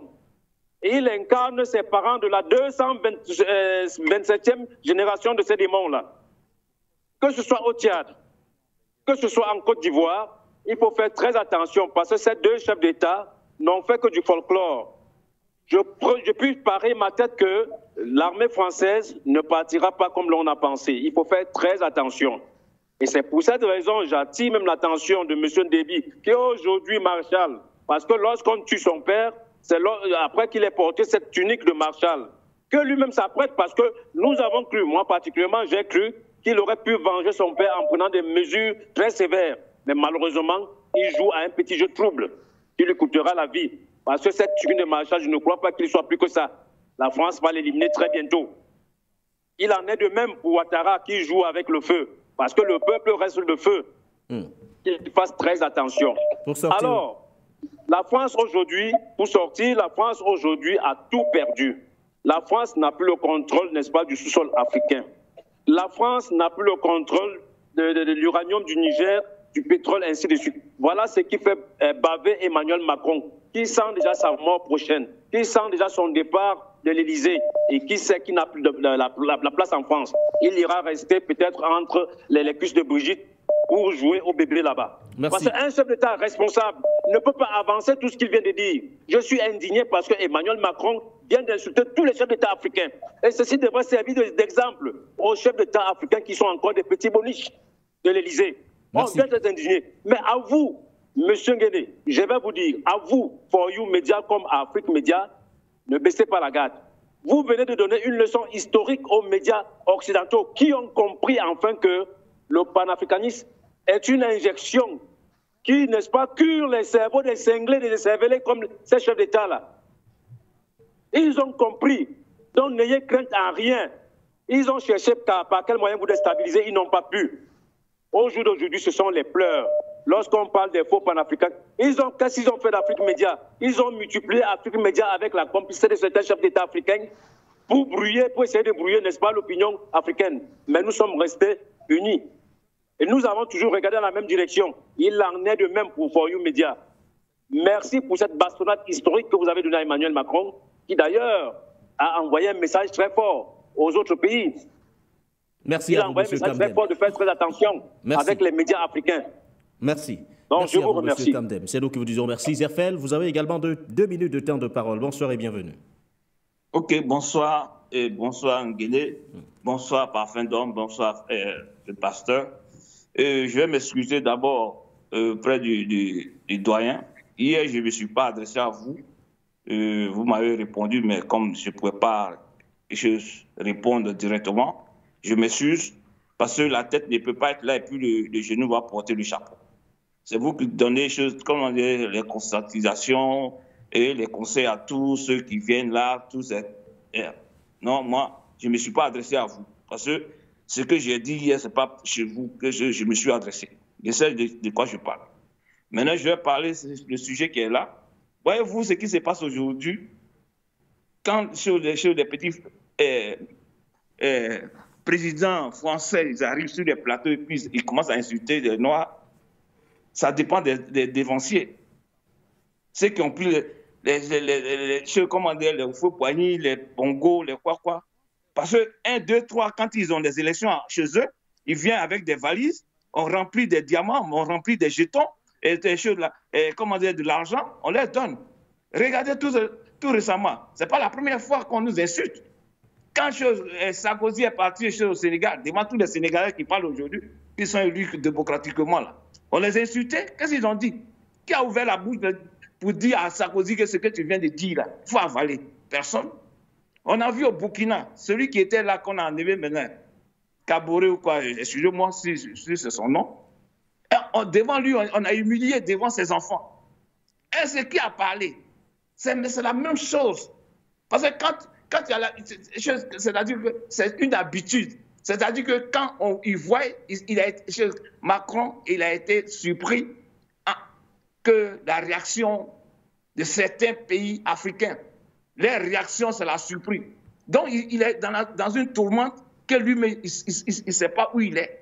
C'est pourquoi il sort des choses sans le savoir, ce qui sort de sa bouche. Parce qu'après avoir fait ce discours-là, il a assis, il a écouté même lui-même sa voix. Il sait qu'il est en erreur. Parce que on ne peut pas continuer toujours à te donner nos richesses. Et à un moment, comme André, on dit, trop c'est trop. Aujourd'hui, il est dans une tourmente que lui, Il provoque des guerres que lui-même ne peut même pas gérer. Tu n'as pas l'argent, c'est toi qui t'as provoqué des gens qui peuvent te frapper. Maintenant, comme ceux où tu partais prendre cet argent-là, ils ont fermé les robinets, ça t'énerve et puis tu te mets à insulter, c'est tout. C'est comme des enfants. Quand l'enfant il a le dos au mur en ville avec ses amis, c'est pour te dire un gros mot et puis il va fuir. C'est tout. C'est ça qu'ils sont en train de dire. Parce qu'on a l'habitude de ne pas répondre à ces gars-là. C'est cette habitude qui est restée n'importe quel président qui va arriver en France. Aujourd'hui, je pense que c'est leur dernier terminus. Ils ne vont plus sortir des mots pour insulter quelqu'un. Ça, c'est la moindre des choses. Alors, je pense que j'ai tout dit, ce que je pouvais dire, j'ai dit, mais il faut que ceux qui sont là, ils prennent leurs responsabilités pour ne pas se faire insulter toujours devant ces petits présidents. Merci. Merci à vous, Zerpel. Vous interpellez les dirigeants africains de façon générale. Monsieur Peter, bonsoir également. Bon, bienvenue à vous. Bonsoir Monsieur Nguéné, bonsoir aux invités, merci au co-centre. J'ai quelques petites, je ne peux pas appeler ça remarque, mais c'est plutôt une proposition. Quand vous voyez un président français, c'est-à-dire le pays qui a colonisé 14 nations africaines, peut-être même plus, je pense 17, un truc comme ça, si on ajoute Madagascar, Comores, Djibouti, tout ça, et qu'il se torse le dos en parlant avec une sorte d'arrogance, c'est parce qu'il est certain que les pays sous sa coupole sont toujours dépendants de lui. Moi, à la place de ces présidents, non pas seulement M. Diomaye Faye ou bien M. Kaka Déby, non, l'ensemble des pays africains francophones, à partir de demain, là, il faut nationaliser vos téléphonies mobiles, c'est-à-dire Orange Gabon, Orange Cameroun, Côte d'Ivoire, Burkina, tout ça doit être une société nationale. Je vous assure qu'ils vont sauter Macron le lendemain au pouvoir. Déjà, Orano, qui finance les campagnes de tous les présidents français, est en train de demander des comptes à M. Macron pour avoir laissé échapper le Niger entre ses mains. Il y a des comptes à rendre. Vous ne pouvez pas savoir le problème qu'il rencontre en France. Et c'est pourquoi il ressemble à quelqu'un qui a signifié et qui est hors de lui et qui sort des insanités sans pour autant se contrôler, oubliant qu'il est un président qui s'adresse également aux présidents africains et qui sort de telles paroles. Mais c'est vraiment lamentable, pitoyable. Moi, je dis que je ne veux pas le blâmer. C'est plutôt les Africains, les dirigeants africains que je regarde. Tous ceux qui ont fait allégeance, Jean Gabon qui court à l'Élysée, on dirait que le maître appelle, puis il court comme ça pour venir. Kaka Déby qu'on vient couronner comme ça, là, en violant la Constitution. Au Sénégal, pareil. Vous voyez, c'est pour ça qu'ils se taguent en parlant. Si demain, nous avons des présidents panafricains comme les 3 pays modèles que nous connaissons aujourd'hui, on peut ajouter maintenant le Ghana, vous allez voir que le fait qu'ils disent que j'ai des bases au Nigeria, j'ai des relations au Kenya, c'est pour ça qu'ils faisaient sa petite tournée, pour venir vomir ces insanités sur nous. Donc maintenant, moi, ce que je dis, coupez l'orange là et puis créez une pamplemousse. Vous allez voir que la France va changer de comportement. Parce que c'est par là qu'ils nous tiennent. Et aussi, la deuxième chose, sortez du franc CFA. Vous déposez sa sale monnaie devant son paillasson pour dire que nous, on n'en veut plus, on crée notre propre monnaie. La France, c'est pas M. Macron, mais c'est l'État profond français qui va déloger Macron et trouver maintenant une nouvelle politique étrangère vis-à-vis des Africains. Voilà ce que je voulais vous dire ce soir. Merci beaucoup. Bye. Bon, merci à vous, Monsieur Peter. Alors, encore 2, voire 3 intervenants avant de revenir conclure l'émission aux côtés de nos invités. Allô, bonsoir et bienvenue. Bonsoir, M. Kene. Bonsoir, le doyen. Bonsoir, Pasteur Fanga. Et bonsoir, Sosi Baba Nicolo. Merci beaucoup à tous les techniciens. Je voulais remercier à tout le monde. Monsieur Parfum Gom. Parfum Gom a dit que la France n'a plus de moyens pour pouvoir s'occuper des bases militaires. Monsieur Ngom, moi, cette parole-là, je suis d'accord, mais je vais te dire que la France a les moyens. Parce que celui qui est à la base de France CFA, comment celui qui fabrique les France CFA, il n'a plus des bases militaires il n'a plus l'argent pour s'occuper de ces militaires-là. Parce que la France ne peut plus, parce que toi, M. Parfait Ngom, toi, tu viens sensibiliser les Africains. La personne, ça dépasse la France. Ce n'est pas une question de moyens, parce que c'est lui qui fabrique les CIPA. Comme dit tout ce que nous, on est en train de développer, on est en train de parler. Parce que Fanga a parlé de ça depuis presque des années. Quand il parle des 4F, il a tout parlé. Des 4F, là, il a tout parlé. Vous attendez quoi de Macron encore? Lorsque Pascal Fanga vous a sensibilisé les 4F, il a tout démontré. Depuis des années, il parle des 4F, des 4F. Nous, les Africains, nous devrons se mobiliser dès maintenant par toutes les ambassades de la France. On devrait se mobiliser. Ce n'est plus une question de président, les chefs d'État. C'est une question de jeunesse. Nous devons se mobiliser par tous les ambassades de la France et dénoncer ce que la France a manqué de respect à tous les Africains. Ça, ce n'est pas une question de chef d'État. C'est une question de dignité et de l'honnêteté. Quand Pascal Fanga parle de 4F, la franc-maçon, l'armée française, le franc CFA, il a tout décrit dedans. Vous attendez quoi encore? Donc, j'interpelle toutes les jeunesses africaines. Levez-vous et mobilisez-nous. Tous les ambassades de la France doivent être mobilisés de toute l'Afrique. Nous devons se mobiliser et marcher et dénoncer. Et tous chefs d'État qui vont essayer de nous empêcher, nous devrons marcher maintenant, c'est parler là maintenant. L'heure n'est plus à sensibiliser, parce que les 4F là, il a déclaré la guerre. On doit déclarer la guerre aussi. Donc, mobilisons-nous. Vraiment, Ousmane Sanko, vraiment, je ne le comprends pas. Toi, tu sors pour démentir. Mais il faut sortir aujourd'hui. Nous, on t'attendait pour dire que l'armée française n'a retiré de son territoire. Toi, tu es là, tu dis non, Ousmane Diomaye Faye dit que tous les bases militaires. Depuis quand? Tu es élu maintenant, depuis quand? Mobilisons-nous les jeunesses. Voilà. Allons-y et marchons pour dégager la France définitivement. Et merci beaucoup pour ce combat. Il t'appelle depuis Californie. Thank you so much. Merci à vous. Merci pour votre contribution. On va essayer de prendre rapidement un dernier appelant au standard. Allô, bonsoir et bienvenue. Allô? Oui, bonsoir. Ouais, bonjour. Allô? Oui, bonsoir et bienvenue à vous. Allô? Allô, bonsoir et bienvenue. Nous vous recevons parfaitement. Allez-y. Merci, je suis en tête. Merci, monsieur Guéné. Le problème de l'Afrique, vous comprenez, c'est de mettre la France dehors. La France ne peut en aucun cas aider l'Afrique. Vous comprenez? Regardez, écoutez les paroles de ce petit président de la France-là. Écoutez ce qu'il dit. Il parle comme ça à l'Afrique, un monsieur comme il parle comme ça à l'Afrique. Mon frère, il y a quelle relation l'Afrique peut être avec la France? La France n'a rien. C'est un pays, ils n'ont rien. Vous comprenez?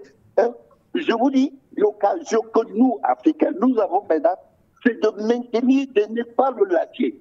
Il faut tordre le cou à ces pays-là. Ils nous ont fait trop du mal. Ils nous ont fait trop, et ils continuent. Ne vous occupez plus d'eux. Vous comprenez? Mettons seulement en place des stratégies. L'Afrique a trop souffert avec la France. L'Afrique a trop souffert. Nos enfants ont trop souffert.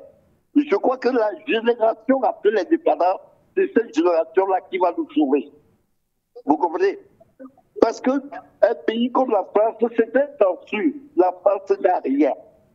Et n'oubliez pas, M. Guéné, il y avait un chanteur, je crois que c'était Sardou. Il avait dit, la France n'a pas le pétrole, mais la France a des idées. Ils ont des idées. Et vous regardez que partout ils sont passés. Partout ils sont passés. Que ce soit en Centrafrique, il n'a pas eu à avoir une guerre civile. Que ce soit au Rwanda, c'était pareil. Au Cameroun, pareil. Regardez ce qui s'est passé en Libye. Ils ont détruit la Libye et voilà les conséquences. Et ils ne peuvent pas se regarder dans le miroir. Vous comprenez? Regardez comment ils se font ridiculiser. Un président se fait ridiculiser. Il marche avec une bague de surveillance. Il n'a même pas honte. Vous comprenez? C'est un pays qui a jeté la honte dehors, qui n'a plus honte. Et ils sont toujours condescendants. Ils sont toujours condescendants vis-à-vis du DEL. Alors, mes chers frères, mes chers amis, voilà une occasion que nous avons, nous ne lâcherons pas. Vous comprenez? La France, regardez, on avait eu le problème qu'on avait, avec le Nigeria. Nous sortons par là. La France avait dit que non, ils ne peuvent pas intervenir parce qu'ils avaient des intérêts, des intérêts au Niger. Alors donc, vous comprenez que parler de la France, pour moi, c'est du passé. Mais il n'y a que des lacs décomplexés, chefs d'État, qui courent encore derrière eux. Ils ont quoi? Ils sont forts à quoi? La modestie, même, ils n'en ont pas. Vous comprenez? Vraiment, merci de tout ce que vous faites. Vous nous donnez l'occasion aussi de nous défouler, de dire la vérité à ceux qui ne comprennent pas. Voilà. Vous comprenez? Merci à vous. Merci pour vos contributions. Merci. Alors, nous allons faire rapidement un tour de table, messieurs. Il nous reste à peine 5 minutes encore à passer. Vous allez vous prononcer sur les principaux enseignements qu'il faudrait tirer de cette nouvelle dérive du président français Emmanuel Macron. Je commence par vous, Okosisi Baba Nicolo. Vous êtes revenu justement sur ces excuses, du moins cette gratitude exigée par Emmanuel Macron. Il dit également qu'aucun de ces pays cités ne serait souverain sans l'intervention de la France, interpellant clairement les dirigeants africains. Mais pour nous qui regardons cela de très près et qui sommes concernés de façon directe, quels sont les enseignements que l'Afrique de façon générale devrait tirer de cette dérive, une fois de plus, du président français Emmanuel Macron? Vous avez 1 minute de temps de parole. Le seul enseignement que l'Afrique doit tirer, c'est que les Africains doivent soutenir le combat du panafricanisme. Les Africains doivent tirer des leçons de ce qu'aujourd'hui, un petit pays, grâce aux armes, a pu les kidnapper. Le seul enseignement que les Africains doivent tirer, c'est que nous sommes arrivés à une situation où il ne faut plus reculer. Il faut nous servir de tout ce qui est armes de communication, comme l'a dit d'entrée un copanéliste, que dans les arts martiaux, on se sert de la force de l'autre pour le déstabiliser. Aujourd'hui, ce que vous voyez Macron faire, comme la France est un pays qui s'est fait ranger dans l'emblème de coq, c'est un poulet dont la tête a été coupée qui se débat. C'est terminé pour la France. La France pleure, Macron crie au loup, Macron trouve le danger chez l'autre. Macron est en train de s'exprimer comme un homme normal qui vient de voir qu'il a échoué. Bravo aux Africains, bravo aux Panafricains, et maintenez le cap de ce combat-là. Bonne et heureuse année. C'est bénéfique de voir Macron dans l'hystérie, dans la folie, dans la débandade et dans le terrorisme intellectuel. Bravo. Et les leçons qu'on doit tirer, c'est que seule l'opiniâtreté, seul le combat de la vérité remportera. Et nous avons commencé à remporter ce combat-là. Merci beaucoup de m'avoir invité. Merci à vous, Okosisi Baba Nicolo. DP, pour sortir. Alors, aussi simple leçon à tirer, nous allons continuer à nous battre. Le combat n'est pas terminé. Nous avons remporté des victoires, nous avons remporté, n'est-ce pas, des grandes batailles, et nous avons rappelé les faits historiques. Et je voudrais juste rappeler 2 faits historiques, n'est-ce pas, concernant les Africains par rapport à la France. Si la France a pu remporter une Coupe du Monde, c'est grâce aux Africains. Si la France a pu avoir un Roland Garros dans son palais, c'est grâce encore à un Africain.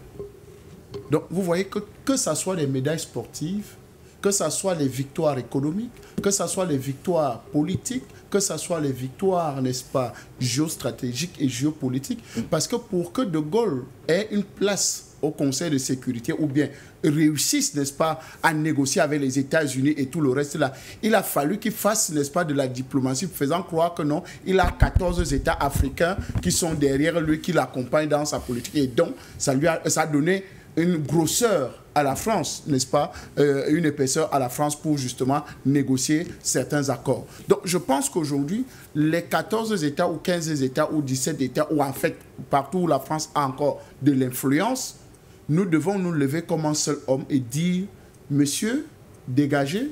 Et comme j'aime souvent bien le dire, oui, nous devons utiliser ce symbole. Chaque pays, chaque panafricain doit se saisir d'un coq, le peindre en bleu, blanc, rouge, c'est-à-dire aux couleurs des bleus français et l'égorger. Et simplement pour dire que c'est terminé pour la France. Doyen. Sortons avec vous. Oui, je pense que nous avons dit des choses très importantes au cours de cette émission. Ce qu'il faut quand même souligner et renforcer, c'est de dire à nos dirigeants africains, à ceux qui dirigent, les dirigeants de moment, qu'en réalité, ils avaient une grosse responsabilité sur les épaules. On ne peut plus continuer à subir de telles humiliations venant d'un chef d'État dont l'existence du pays avait été compromise sans nul eût été, n'est-ce pas, la participation du continent africain, des Africains, pour sa libération. Donc, à nos chefs d'État, arrêtez de regarder le monde en spectateur. L'AIS est un signal fort. Oui. Il faut le dupliquer un peu partout sur le continent africain, avec des entités qui vont vers des fédérations au niveau des sous-régions, surtout dans le bloc qui utilise encore le franc CFA. Et s'il vous plaît, vous avez été capable, dites-vous, de chasser des militaires de votre sol, peut continuer sur cette même lancée de victoire et mettons fin aux franc CFA. Mais là encore, il s'agit de beaucoup de courage, mais d'une vision politique que pour l'instant, malheureusement, on n'a pas encore. Il faut pas donner l'impression que nous avons, comme Fanga le disait, on a essayé de remporter des batailles, mais nous n'avons pas encore gagné la guerre. Donc restons vigilants, parce que eux, de l'autre côté, ils ont démontré par le passé que quand ils veulent nuire, ils mettent vraiment le paquet pour créer une véritable chienlit là où ils veulent le chaos. Et durant toute cette journée sur les antennes de For You Média Africa, nous avons fait le tour justement de cette sortie du président français Emmanuel Macron, que ce soit en matinée aux côtés de Tiken Doumbé ou encore en soirée.